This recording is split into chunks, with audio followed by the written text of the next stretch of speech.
Si Kristo'y muling nabuhay, Kanyang nilikha ang kanan, mga tao'y dinamayan.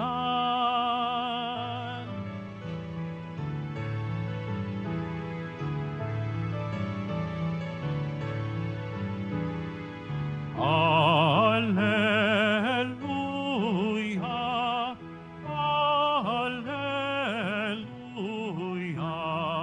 Alleluia, Alleluia, Alleluia.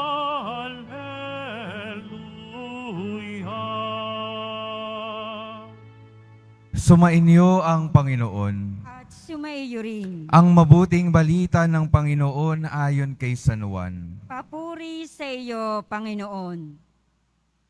Nang nagtatakip silim na, ang mga alagad ay pumunta sa tabi ng lawa, sumakay sa bangka, patawid sa Kapernaum. Madilim na'y wala pa si Jesus. Lumakas ang hangin at lumaki ang alon. Nang makagaod sila ng mga 5 o 6 na kilometro, nakita nila si Jesus na lumalakad sa ibabaw ng tubig, palapit sa bangka. At sila'y natakot. Ngunit sinabi niya sa kanila, "Huwag kayong matakot, ako ito."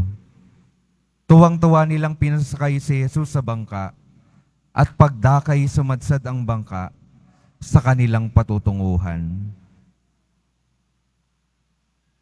Ang mabuting balita ng Panginoon. Pinupuri ka namin, Panginoong Heso Kristo. Magsipo ang lahat. Magandang umaga po mga minamahal kong mga kapatid na naririto at kasama natin online. Good morning po.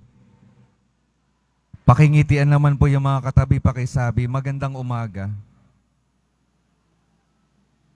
Pakisabi sa kanila, huwag kang matakot. Yan po yung pinakamensahe ng ating Panginoon sa araw na ito. Huwag kayong matakot, andito ako.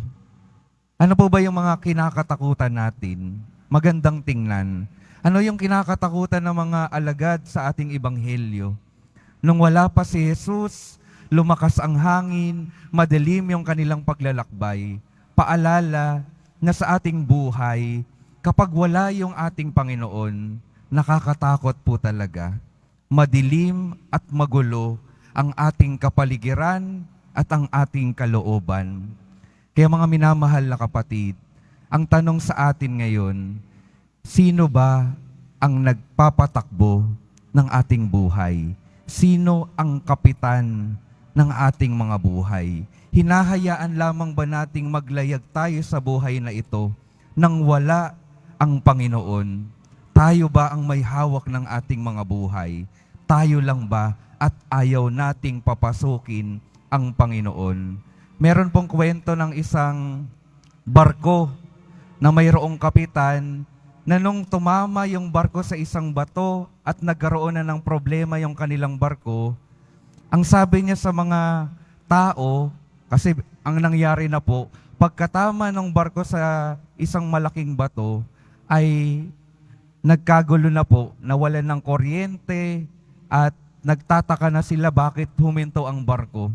Ang sabi ng kapitan, walang problema.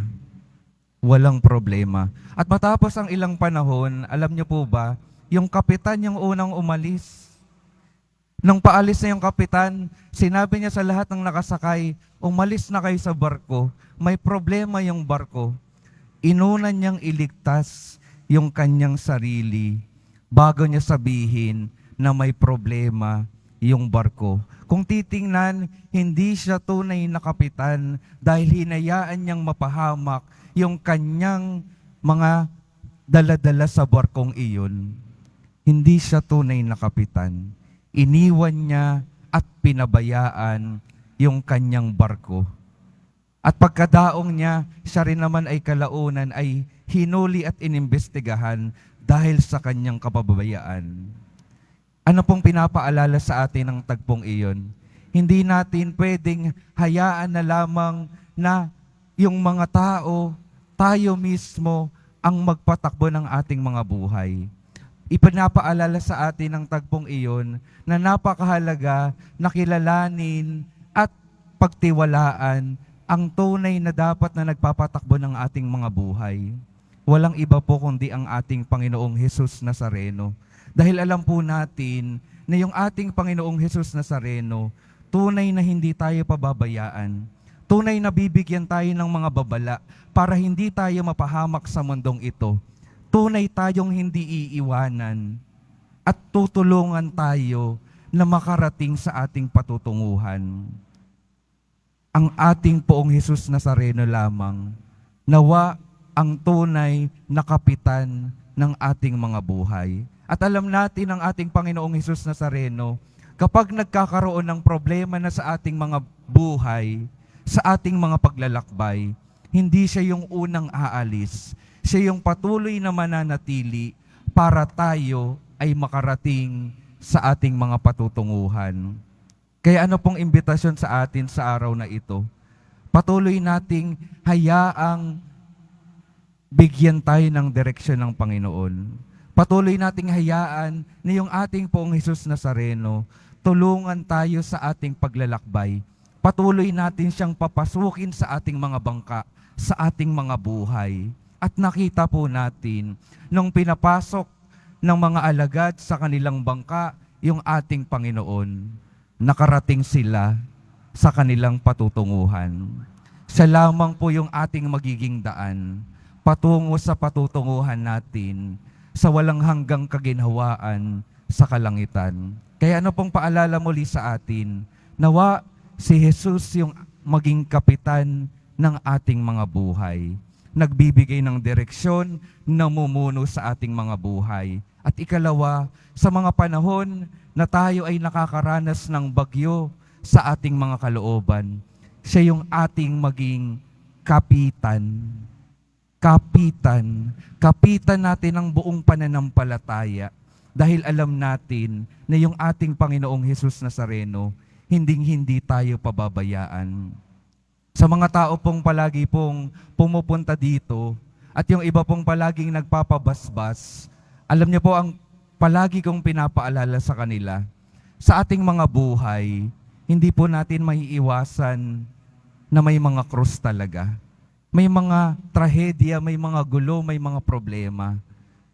Pero sabi ko sa kanila, makakatiyak ako, makakatiyak tayo na sa bawat krus na dumadating sa ating mga buhay, hindi tayo nagbubuhat ng mag-isa noon. Palagi nating kasama ang ating mahal na Poong Hesus Nazareno. Tinutulungan tayo na mapagtagumpayan at mabuhat yung ating mga krus para tayo ay makaranas ng kaginhawaan at kapayapaan sa ating mga buhay. Hinding-hindi po tayo iiwanan ng Panginoon. Kaya patuloy natin siyang hayaang samahan tayo. Hayaan natin siyang tulungan tayo. Hayaan natin siyang palakasin tayo. At nawa, ito yung maging sanhi ng ating mga tagumpay sa mundong ito.